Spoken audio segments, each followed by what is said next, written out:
Goeiemôre en welkom by ons oordeenking. Vanoggend lees ons die eerste paar verse uit Romeine hoofstuk 5. Omdat ons dan nou op grond van geloof geregverdig is, het ons vrede by God deur ons Here Jesus Christus. Deur hom het ons in geloof ook toegang verkry tot hierdie genade waarin ons vas staan. En ons beroem ons op die hoop om deel te kan hê aan die heerlikheid van God. Maar dit is nie al nie. Ons beroem ons ook op ons verdrukking, omdat ons weet verdrukking bewerkstellig volharding, en volharding lei tot betroubaarheid, en betroubaarheid tot hoop, en die hoop beskaam nie, want God se liefde in ons harte uitgestort deur die Heilige Gees wat aan ons gegee is. Toe ons nog magteloos was, het Christus immers op die regte tyd vir goddeloses gesterf. 'n Mens sal nie maklik vir 'n regverdige persoon sterf nie. Al sou 'n mens dalk nog die moed hê om vir so 'n goeie persoon te sterf. God bewys egter sy liefde vir ons daarin dat Christus vir ons gesterf het toe ons nog sondaars was. Hoeveel te meer sal ons dan deur hom van die oordeel gered word, nou dat ons deur sy bloed geregverdig is.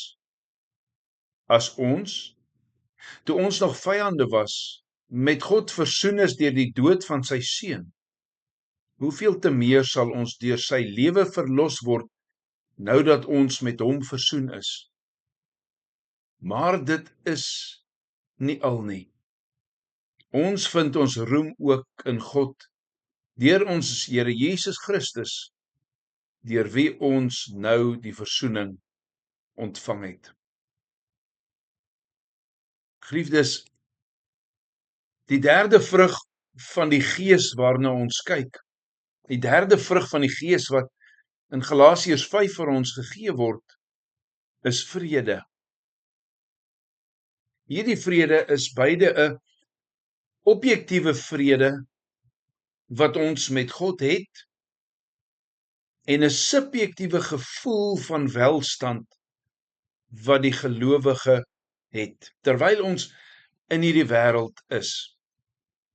Die eerstgenoemde 'n objektiewe vrede, 'n vrede wat ek tussen my en God het, is nodig voordat die laasgenoemde, die subjektiewe gevoel van welstand, die gevoel binne in my, werklik ervaar kan word. Paulus begin Romeine 5 deur te sê, aangesien ons deur geloof geregverdig is, het ons vrede met God deur ons Here Jesus Christus. Dit beteken dat almal wat nie in Christus is nie, vyandskap met God het en in opstand teen sy koningskap is. Die eerste paar hoofstukke van Romeine beskryf Paulus dit nogal redelik duidelik. Eerste 3 hoofstukke tot by vers 20.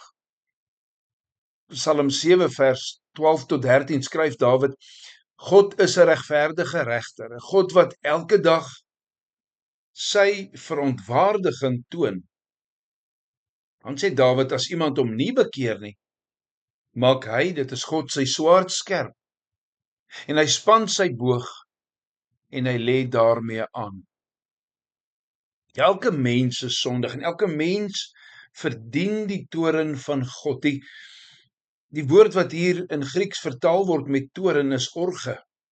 En orge wys op 'n deurlopende blywende toestand. Dit is nie dat die Here God in menslike terms sommer net 'n vinnige bevlieging kry en kwaad is nie. Nee, hierdie toorn is 'n deurlopende toestand omdat God nog altyd die sonde haat. Maar die goeie nuus is dat hy sy eniggebore seun gestuur het om die straf van jou en my sondes op homself te dra. Ja, elke sonde word gestraf. Sommiges by die toren wanneer God se swaard skerp is en sy boog gespan is, ander aan die liggaam van Christus. wat ons sondes op homself geneem het, om ons geregtigheid te wees, en so die regverdige toorn van God, wat ons verdien het, af te keer. In Christus is jy en ek met God versoen, en in plaas van vyande wees, is ons nou kinders van God. In 'n verhouding van harmonie het ons vrede met God, en is ons daarom sy erfgename. Kom ons dank die Here God vanoggend, dat hy ons in Christus gered het, dat hy jou gered het. Kom ons dank die Heilige Gees, wat dit vir Christus aan jou en vir jou, of dit wat Christus aan jou en vir jou gedoen het, dat hy dit in ons lewens kom toepas met sy teenwoordigheid. Kom ons sluit ons oë. Onse liefdevolle God en Hemelvader, Here, vanmôre besef ons net weer hoe groot u genade is. Want ja, Here, in die woord kom sê u vir ons, almal het gesondig en ontbreek aan die heerlikheid van God, en tog, deur die genade van Christus, is ons geregverdig.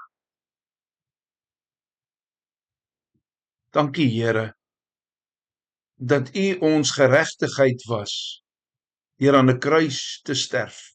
Dankie, Vader, dat u ons in en deur Christus gered het. Dankie, Heilige Gees, wat hierdie vrug van vrede in ons kom gee, vrede wat ons het, vir dit wat Christus aan en vir ons gedoen het. Seën ons in hierdie dag en gee dat ons in hierdie vrede alleen sal leef. Ons maak u naam groot in gebed en sang vanmôre. In Jesus naam bid ons dit. Amen. Sing vanoggend saam Skrifberuiming 4-6.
Geliefdes, vir maandagooggend lees ons Jesaja 26, gaan stil staan by vers 1 tot 9 Jesaja 26 in ons reeks oor die Heilige Gees werk in jou en die vrug van die Gees wat vrede is. Sondagoggend gaan ons voort met ons reeks preke oor die disippels van Jesus en ons staan stil by Johannes, die apostel van die liefde. 9:00 Sondagoggend, Johannes in ons reeks preke oor die disippels. Tot Sondagoggend 9:00 of Maandagoggend 6:00, wees geseënd. Totsiens.